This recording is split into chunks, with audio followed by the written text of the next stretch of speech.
बाणी कबीर साहब जी। जग में गुरु समान नहीं दाता, जग में गुरु समान नहीं दाता, जग में गुरु समान नहीं दाता, जग में गुरु समान नहीं दाता। संत कबीर साहब की रूह को उभारने वाली वाणी है। संत कबीर दास जी संत मत के पायनियर माने जाते हैं। हमारे हजूर पुन्नूर संत कृपाल सिंह जी महाराज उन्हें पायनियर ऑफ संत मत या फादर ऑफ संत मत कहा करते थे। कबीर साहब ने एक आवाज़ बुलंद की और ये कहा कि एक प्रभु है, एक परमात्मा है, वो रब्बुल आलमीन है, रब्बुल हिंदुमीन नहीं है, रब्बुल मुसलमीन नहीं है, और हम सब उसी के बच्चे हैं और उसी के बच्चे होने के नाते से हम सब आपस में भाई भाई हैं, एक पिता एक उसके हम वाले। और उन्होंने फरमाया कि एक नूर तो सब जग उपजा, कौन पले कौन मंदे। और वो श्री गुरु नानक देव जी महाराज के समकालीन थे, उनके कंटेम्प्रेरी थे। और इन दो महापुरुषों ने जो मज़हब की असली रूह थी उन्हें लोगों के सामने पेश किया। और ये दोनों इतने हरदिल अजीज़ हुए कि उनके मानने वालों से हिंदू भी थे, मुसलमान भी थे, सब मज़हबों के लोग थे।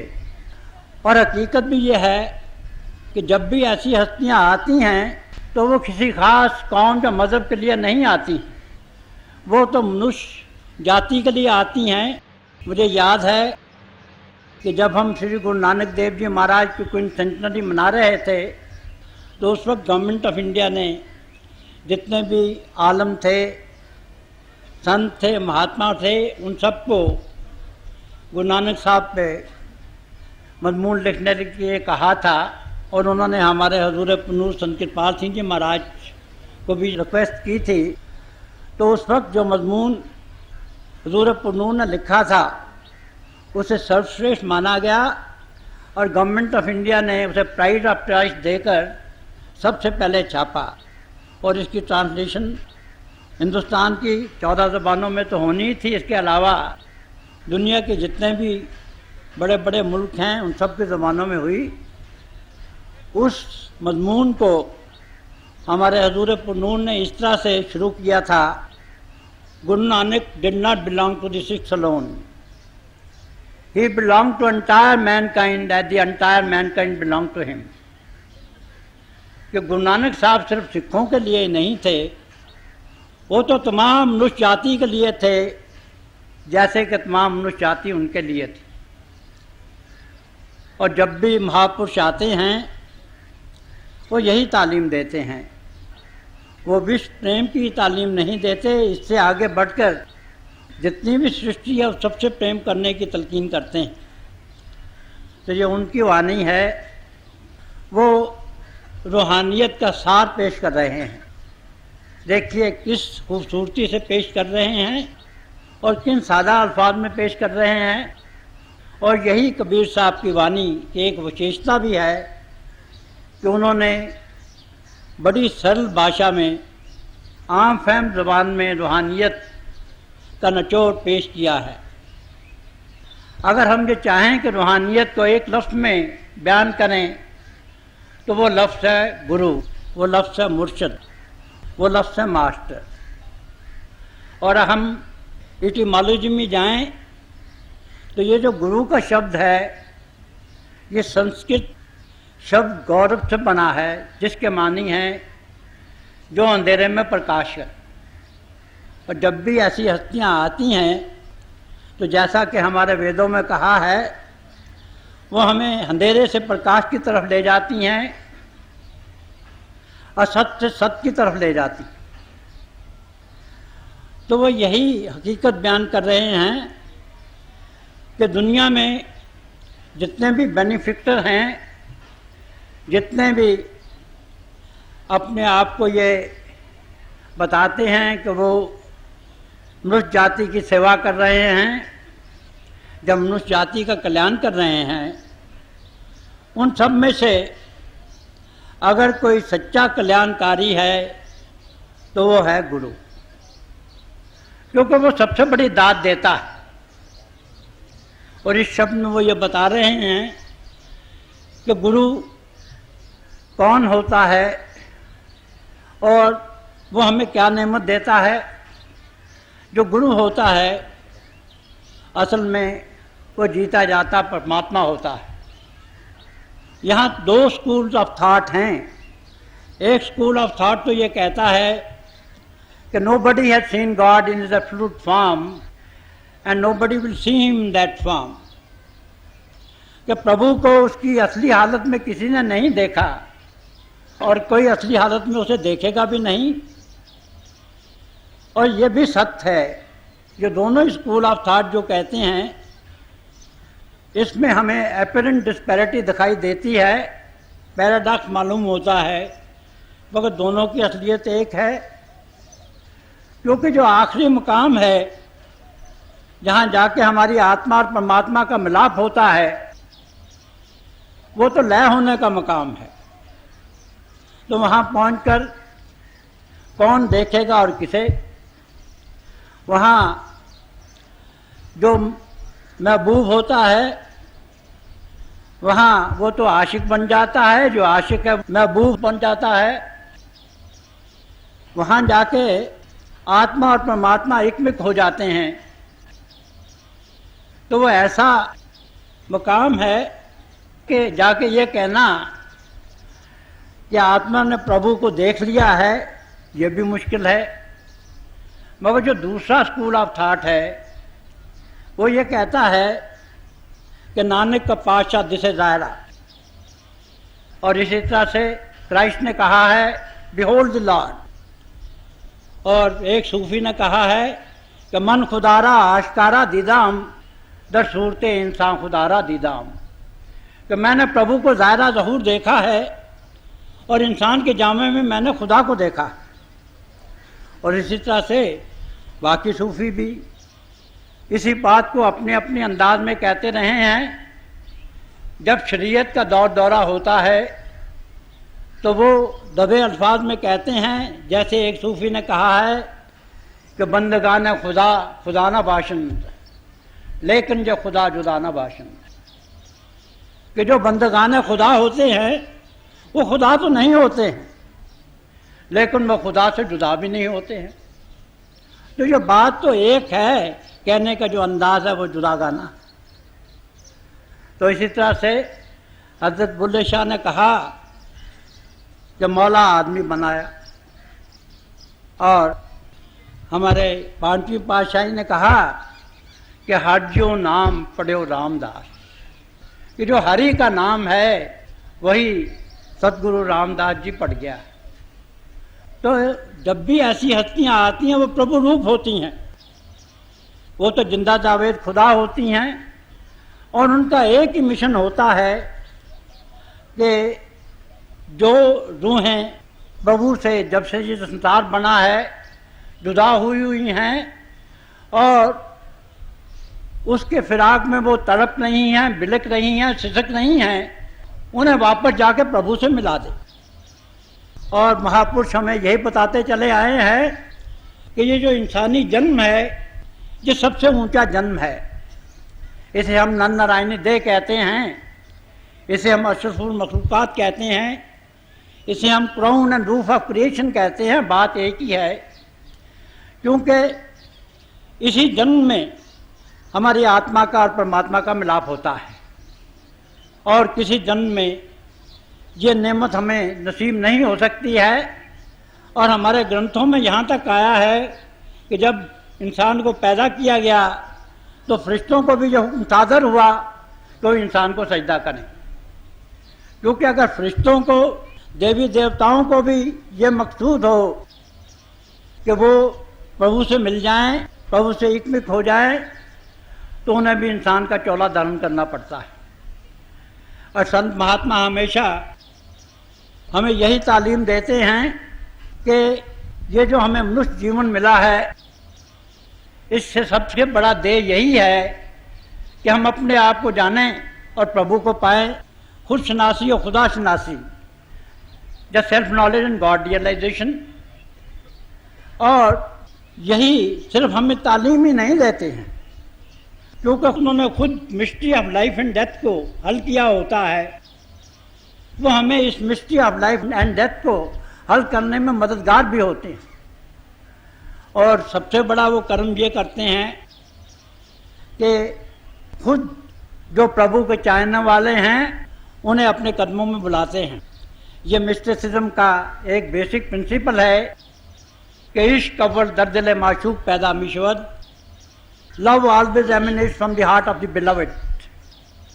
कि जो प्रेम है जो गुरु के दिल से उत्पन्न होता है, और जब वो अपनी रेशमी जो छुआएं हैं वो बेचते हैं, तो जो शिष्य होता है उसे प्यार से बांधकर अपने पास ले आते हैं।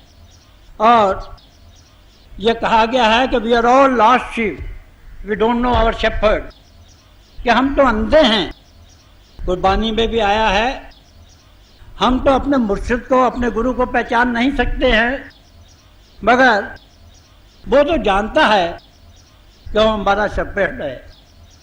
तो वो अपनी दया और मेहर से हमें अपने पास बुलाता है, और फिर हम पे इतना बड़ा रहम करता है कि हम तो गुनाहों से भरे हुए होते हैं, हम तो गलीज होते हैं, और हमारे बुत्ते की बात नहीं होती कि हम गुनाहों से बच जाएं। ख्वाजा हाफिज ने कहा है कि दरमियाने कैरे दरिया तख्ता बंदम करदाई, बाद मी गोई कि दामन तन मुकुन होशियार बाश। कि इंसान की हालत बड़ी अजीब है। उसकी ऐसी हालत है जैसे उसे एक लकड़ी के तख्ते से बांध दिया गया हो, उसकी टांगें भी बांध दी गई हों, उसका धड़ भी बांध दिया गया हो, उसका सर भी बांध दिया गया हो, और उस तख्ते को समंदर की लहरों पे छोड़ दिया गया हो। और अब जो समुंदर की लहरें होंगी वो तो ऊंची लहरें भी आती हैं, नीची लहरें भी आती हैं, और जब ऊंची लहर आती है तो सर के ऊपर से गुजर जाती है। तो ये मुमकिन नहीं होता कि जो इंसान इस तरह से बंधा है वो गीला होने से बच जाए, उसके कपड़े जो हैं वो भीगे नहीं। तो कहते हैं कि ये अजीब प्रभु का हुक्म है कि दामन तर मुकुन होशियार बाश, कि देखो मोहतात हो जाओ ताकि आपके कपड़े भीगने नहीं पाए। तो ऐसे ही बेबसी के आलम में जो इंसान की रूह है वो पुकार उठती है, उसके दिल से एक हूक उठती है। और तारीफ कविता की भी यही की गई है कि मैं जो चीख उठा से कविता। और यही कहा गया है कि जब इंसान के दिल से, जब उसकी रूह की गहराइयों से ऐसी आवाज़ उठती है तो प्रभु उसे सुनता है। क्योंकि दशमेश पिता ने कहा है कि प्रभु चूंटी के दिल से निकली हुई आवाज़ को पहले सुनता है और हाथी की चिंगाड़ को बाद में सुनता है। तो जब प्रभु ऐसी आत्माओं के दिल से निकली हुई हूक और कूक को सुनता है तो वो किसी इंसानी जामे में आकर उसके कल्याण का सामान कर देता है। तो मैं ये अर्ज कर रहा था कि ये गुरु की दया होती है, अपार दया होती है, क्योंकि यह कहा गया है कि जो किसी वली अल्लाह की सल्तनत होती है, जो किसी सतगुरु की अहाता होता है, वो बेहिसाब होता है। वो ये नहीं देखता कि ये इंसान जो है ये इस बात का मुस्तहिक है, इसे डिजर्व करता है या नहीं करता है। वो हमारे गुनाहों को नज़रअंदाज कर देता है और हमें अपने चरणों में बिठा लेता है, अपना प्यार देता है और हमें नामदान बख्श देता है। और इसी नामदान के जरिए ही आखिर में हमारी आत्मा और परमात्मा का मिलाप करा देता है। ये गुरु की सबसे बड़ी देन है कि जो हमारी पुरातन से पुरातन और सनातन से सनातन तालीम है ज्योति और श्रुति की, उसका हमें जाती अनुभव करा देता है। यह बताया गया है इस सृष्टि के आगाज के मुतल्लिक के पहले प्रभु प्रेम था और वो अकेला था, वो महाचेतनता का समंदर था। फिर उसे यह ख्याल आया कि मैं एक से अनेक हो जाऊं, तो इस ख्याल से एक हलोर उठी और उस हलोर से प्रभु ने दो सूरतें इख्तियार की, एक ज्योति की, एक श्रुति की, एक लाइट ऑफ गॉड की, एक म्यूजिक ऑफ द स्फीयर्स की, एक नगमाए रूहानी की, दूसरी नूरे खुदा की। और इन्हीं दोनों को मिलके हम नाम कहते हैं। ये जो नाम की ताकत है, वेद भगवान इसी को नाद कहते हैं, हमारे उपनिषदों में इसी को उद्गीत कहा गया है। इसी तरह से जो हमारे बौद्ध भाई हैं इसे सोनरस लाइट कहते हैं, जो ज़ोरेस्ट्रियंस हैं इसी को सरोशा कहते हैं, जो पुराने ग्रीक हमारे महात्मा थे वो उसे लॉगोस कहते थे, चाइनीज महात्मा जो हैं वो इसी को टाओ कहते हैं। इसी तरह से गुरबानी में इसे नाम कहा गया है, हरि कीर्तन कहा गया है, शब्द कहा गया है। इसी को हमारे मुसलमान भाई कलमा कहते हैं। जो सूफ़ी हैं वो इसी को सरोत सरमदी कहते हैं। हमारे थियोसॉफिकल सोसाइटी वाले इसी को वॉइस ऑफ साइलेंस कहते हैं। अब मुख्तलिफ मुल्कों वाले, मुस्लिम मजहबों वाले इसी बात का वर्णन करते हैं, जुबानदारी उनकी अपनी अपनी है। तो वही जो ताकत है नाम की, उसी से फिर ये सारी सृष्टि बनी है। गुरबानी में आया है कि नाम के धारे खंड बन, और फिर जब ये सृष्टि बन चुकी तो फिर प्रभु ने ऐसा इंतज़ाम किया कि जो आत्माएं उससे जुदा हुई थी वो प्रभु में जाके वापस मिल जाए।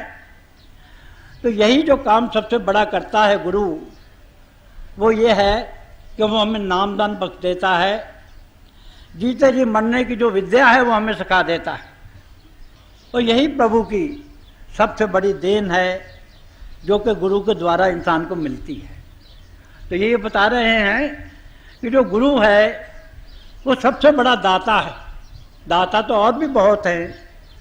कोई हमें पैसा दे सकता है, कोई हमें दुनिया का कोई मर्तबा दे सकता है, कोई और किसी तरह से हमारी मदद कर सकता है, और हम सबको दाता कहते हैं।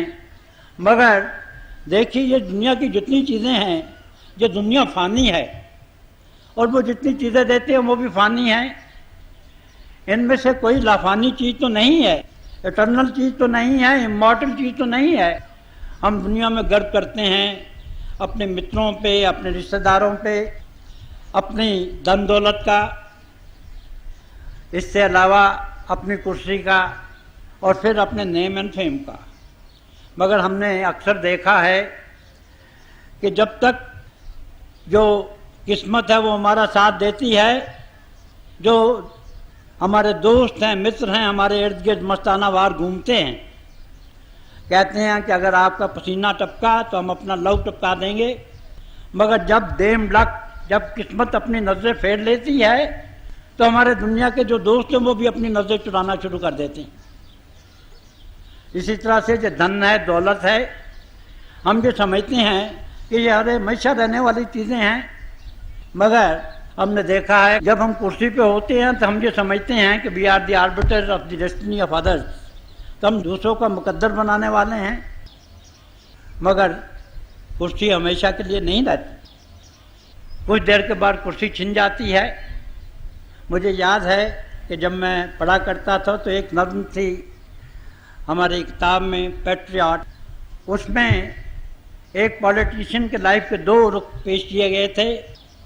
पहला रुख जो था कि जब वो बरसरे इक़्तिदार था, प्राइम मिनिस्टर था, जिस तरफ जाते थे रेड कार्पेट बिछ जाते थे, जिधर जाता था उस पर फूलों की वर्षा होती थी। उसके रास्ते में लोग ये कहते थे कि हम आंखें बचाए हुए हैं, दिल बचाए हुए हैं। मगर उसका दूसरा रुख पेश किया गया है कुछ साल के बाद कि जब वो अपनी कुर्सी से उतर चुका है, अब वो उसी रास्ते से जा रहा है, ना कहीं रेड कारपेट है, ना कोई उसके जो चापलूस बात थे वो उसके इर्द गिर्द हैं। अब लोग हर तरफ से उस पर ताने कस रहे हैं, उसको क्रिटिसाइज कर रहे हैं, और जहाँ उसे फूलों सी बरसा से सच से पांव तक डाम दिया जाता था, उसकी जगह से कुछ आदमी उसे पत्थर भी मार रहे हैं। और यही हालत है हमारे नेम एंड फेम। बारहा ये देखा गया है कि वो लोग जो कि अपनी नामवरी के लिहाज से बहुत मशहूर होते हैं, जब इग्नोमिनी का पीरियड आता है तो वही लोग अपने मुंह को छुपाते हैं। फोटोग्राफर उनकी फ़ोटो लेना चाहते हैं तो अपने चेहरे को वो रुमाल से ढांप लेते हैं। तो ये जो दुनिया है ये सारी फ़ानी है, और ये जो हकीकत है जो हम पे वाज़ा नहीं होती है। हम तो समझते हैं कि ये जो दुनिया है ये सच है, हम ये समझते हैं कि ये जो जीना है हमारा दायरा ये सच है, और मरना जो है वो झूठ है। मगर गुरबानी ये कहती है कि जैसे हम आम तौर पे इंसान जीते हैं ये झूठ है और मरना सच है, क्योंकि हर इंसान ने एक ना एक दिन अपना जिस्म छोड़ना है। यहाँ तक कि जब यहाँ ऋषि मुनि आते हैं तो वो भी अपने जिस्म को खैरबाद क्या देते हैं, और जब हम किसी महात्मा के चरणों में पहुँचते हैं तो वो हमें जिस्म और जिस्मानियत से ऊपर ले आता है और जीते जी मरने की विद्या हमें सिखाता है। क्योंकि यही जो जीते जी मरने की विद्या है असली में यही जाविदा होने की विद्या है। इसी से हम हमेशा के लिए जाविदानी बन सकते हैं, लाफानी बन सकते हैं, अमर हो सकते हैं, इमॉर्टल बन सकते हैं। और गुरु यही हमें शिक्षा देता है कि हम जीते जी मरना कैसे सीख सकते हैं। और अगर यही विद्या हमको आ जाए तो फिर हमें मरने का कोई डर नहीं रहता है, क्योंकि जो एक संत महात्मा होता है वो तो दिन में कई बार जीता है, कई बार मरता है। हमारे मुर्शिद आज़म हजूर बाबा सावन सिंह जी महाराज एक बड़ी खूबसूरत मिसाल दिया करते थे। वो ये कहा करते थे कि एक कैद खाना है, कैद खाने में जो कैदी हैं उनकी बुरी हालत होती है। एक बड़ा धनाढ़ बड़ा अमीर आदमी वहाँ आता है, वो देखता है कि इन कैदियों को खाना अच्छा नहीं मिलता है, वो उनके लिए एक फंड दे देता है और ये कह देता है कि उन्हें खाना अच्छा मिले, तो उन्हें खाना अच्छा मिलना शुरू हो जाता है। तो उस आदमी ने भी आके उन लोगों पे रहम किया, करम किया, और उसने भी उनकी बढ़ाई की। एक और आदमी आता है अमीर, जिसका जो दिल है वो बड़ा नर्म है, वो देखता है कि इनके कपड़े अच्छे नहीं हैं, जो हुक्म कर देता है कि इनकी पोशाक अच्छी से बनाई जाए, और वो भी उन लोगों के लिए बहुत मेहरबान साबित होता है। एक तीसरा आदमी आता है, वो ये देखता है कि इनके जो कमरे हैं बड़े तंग हैं, तारीक हैं, अंधेरा है, उनमें हवा नहीं है, वो ये उन्हें इजाज़त दे देता है कि उनके लिए अच्छे कमरे बनाए जाएं, रोशनदान कमरे बनाए जाएं, हवादार कमरे बनाए जाएं, ताकि वो अच्छी तरह से रह सकें। और वो कमरे भी बन जाते हैं। अब भलाई तो तीनों ने की है, मगर हकीकत यह है कि जो कैदी है वो तो कैदी ही रहते। मगर फिर एक आता है जो असली मायनों में दानी है, जो सबसे बड़ा दाता है। उसके हाथ में जो कैद खाना है उसकी कुंजी है, वो उसका दरवाज़ा खोल देता है और एक को कह देता है कि आप आज़ाद हो, अपने घरों में जाओ। तो यही जो काम है, दुनिया के हमारे जितने भी दाता हैं वो तो हमें जो भी दौलत देते हैं वो वही देती हैं कि जो फना होने वाली है। क्योंकि ये गुरबानी में आया है कि अगर आखिरी वक्त इंसान के साथ कोई चीज़ जाती है तो वो सिर्फ एक तो नाम की दौलत जाती है और एक प्रभु जाता है। और जो प्रभु है वही नाम की दौलत की शक्ल में उसके साथ जाता है।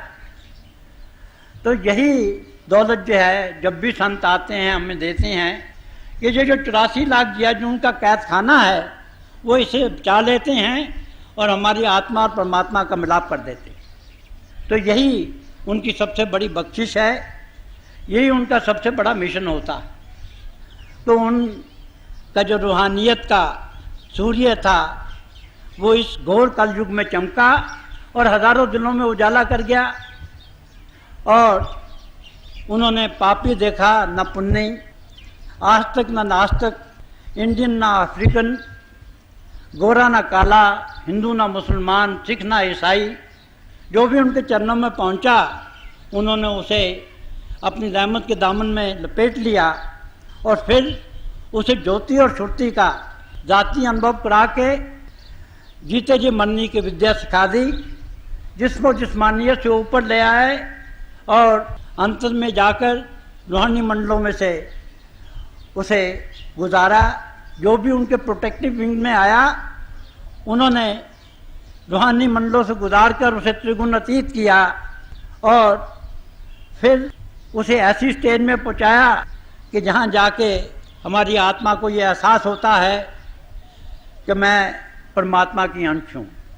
वहीं पर जाके आत्मा पुकार उठती है सोहंग। और जब हम त्रिगुण अतीत होते हैं तो उसी वक्त हमें जाके असल मानों में हमारी जो आत्मा है उसका पता चलता है। और ये कहा जाता है कि जब हम त्रिगुण अतीत होते हैं तो असली जो है अमृतसर वहीं है, असली जो मानसरोवर है वो भी वहीं है, fountain of head of water of life भी वहीं है, वही सरचश्मा एक कौसर भी है। और ये जो बाहर का अमृतसर है ये तो चौथी पातशाही और पांचवी पातशाही ने बनाया था, मगर अमृतसर का जो शब्द है जो श्री गुरु नानक देव जी महाराज की वाणी में भी आता है, तो ये तो बहुत पहले की बात है। तो जब हम उस मानसरोवर से अमृत पीते हैं तो हमें जो पता चलता है कि हम प्रभु की अंश है। और फिर ये हमारी आत्मा जो है ये कोशिश करती है कि वो प्रभु में लीन हो जाए और वहाँ से वो जब तरक्की करती है तो वो पहले जाके अपने गुरु में लीन होती है और मिस्टिसिज्म की उस स्टेज को पहुँचती है कि जिसे वो फिनाफुल शाह की स्टेज कहते हैं। उसी स्टेज पे जाके कबीर साहब ने कहा है कि गुरु गोविंद दोनों खड़े किसके लागू पाए, बलिहारी गुरु आपने जिस गोविंद दिया मन। और फिर गुरु की दया से जो आगे की स्टेजेस हैं उनमें से भी आत्मा सफ़र करती हुई अपने निजगढ़ सचखंड में पहुंचती है और फिर जाके प्रभु में लीन हो जाती है। ये वो आखिरी मंजिल है कि जहां आत्मा और परमात्मा का मिलाप होता है। इस मंजिल को जो सूफी हैं वो फनाफिल्ला की स्टेज कहते हैं और वहाँ जाके हमें हमेशा के लिए खुशी, हमेशा के लिए सरशारी, हमेशा के लिए सरमस्ती मिलती है और हमेशा के लिए हमें मुक्ति मिल जाती है। 84 लाख जिया जून का चक्र जो है ये ख़त्म हो जाता है। तो यही दौलत हमारे मुर्शिद आज़म हजूर बाबा सावन सिंह जी महाराज ने हमें दी। उनके जीवन से हम बहुत सबक सीखते हैं। उन्होंने हमें सबसे प्यार करना सिखाया है और वो तकदीर बांटने वाले थे। मैंने एक शेर कहा था कि खुदा के इश्क की तनवीर बांटता है यही, खुदा के इश्क की तनवीर बांटता है यही, और कदम को थाम लो तकदीर बांटता है यही। और एक दफ़ा मैंने उनकी सत्संग के मुतल्लिक़ ये कहा था कि आके इस महफिल में दम भर झूम लेना चाहिए, आके इस महफिल में दम भर झूम लेना चाहिए और ऐसे रहबर के कदम को चूम लेना चाहिए। तो कि जो तालीम उन्होंने दी है हम उस पर चलें, हम अपने जीवन को उनके हुक्म के मुताबिक ढालें। उन्होंने हमें यही सिखाया कि हम अपने जीवन को सदाचारी बनाएं। हमारा जीवन जो है अहिंसावादी हो, सच्चाई का जीवन हो, पवित्रता का जीवन हो, हम में नम्रता कूट कूट कर बड़ी होनी चाहिए। हम में जो खिदमत खल्क है, निष्काम सेवा है, उसकी भावना ओतप्रोत होनी चाहिए और हमें प्रभु की इबादत में, प्रभु की भक्ति में रोज़ बाकायदगी से वक्त देना चाहिए। और इसी तरह से हम भी अपनी दुनिया भी संवार सकते हैं और आखिरत भी संवार सकते हैं। और मैं उन दो महापुरुषों से कि जिनके चरणों में बैठना मुझे नसीब हुआ है, यानी अपने मुर्शिद आज़म हजूर बाबा सावन सिंह जी महाराज और हजूर पुन्नू संत कृपाल सिंह जी महाराज के हजूर में, और उनसे पहले जितने भी संत महात्मा वली औलाद गुरु साहिबान आए हैं, ऋषि मुनि, उन सब के कदमों में यही अरदास करता हूँ, प्रार्थना करता हूँ कि वो हमें ये ताकत दें, ये तौफीक दें कि हम उनके बताए हुए रास्ते पे चल सकें और हम इसी जीवन में जो ज़िंदगी का सबसे बड़ा ध्येय है, अपने आप को जानने का और प्रभु को पाने का, खुशनासी का और खुदाशनासी का, सेल्फ नॉलेज और गॉड रियलाइजेशन का, इसको हम पा सकें ताकि हम हमेशा के लिए सरशारी के आलम में चले जाएं, सरखुशी के आलम में चले जाएं, सरमस्ती के आलम में चले जाएं और हमें हमेशा की मुक्ति मिल जाए।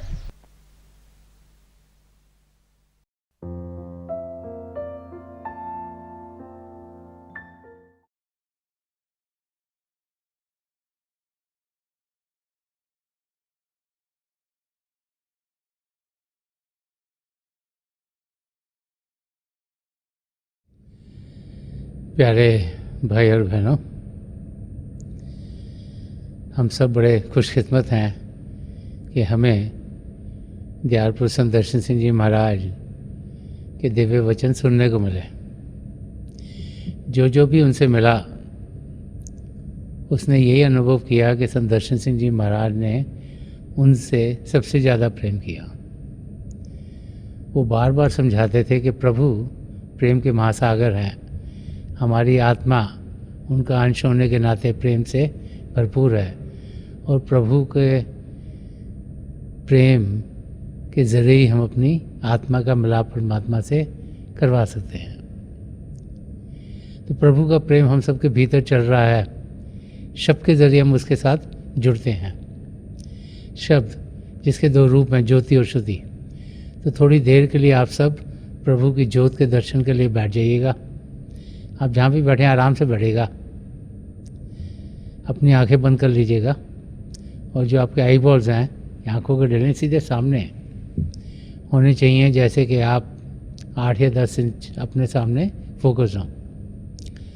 आंखें बंद करते ही वो भाई बहन जिन्हें नाम की देन मिली आप सिमरन कीजिएगा। और जो भाई बहन यहाँ नए हैं वो पिता परमेश्वर के किसी भी नाम का जाप कर सकते हैं।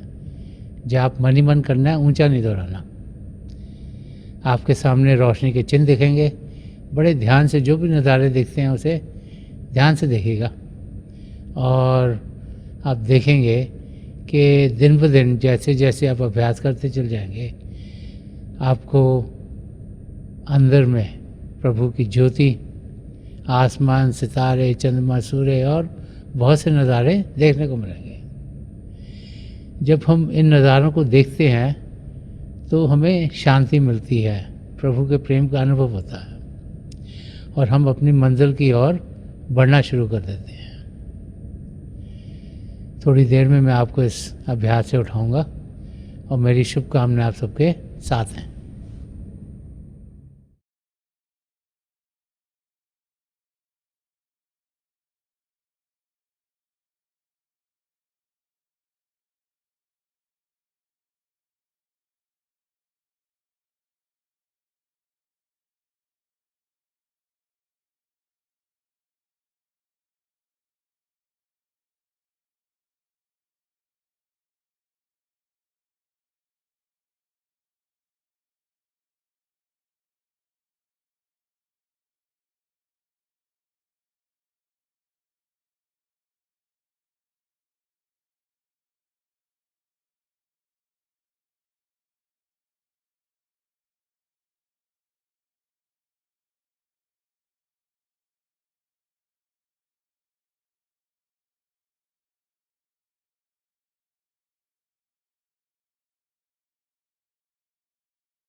छोड़ दीजिए जी, प्लीज़ लीव ऑफ। मेरी पिता परमेश्वर के चरण कमलों में और जो पिछली सेंचुरी के महापुरुष हुए हैं, हजूर बाबा सावन सिंह जी महाराज, परम संत कृपाल सिंह जी महाराज और दयाल प्रसन्न दर्शन सिंह जी महाराज के चरण कमलों में यही प्रार्थना है कि प्रभु को पाने का रास्ता, जिस रास्ते पर इन महापुरुषों ने हम सबको चलाया है, उस रास्ते पर हम तेज़ी से चल सकें। इन महापुरुषों की दया कृपा हम सब पर बनी रहे ताकि हम अपनी मंजिल को बहुत ही जल्दी पा लें।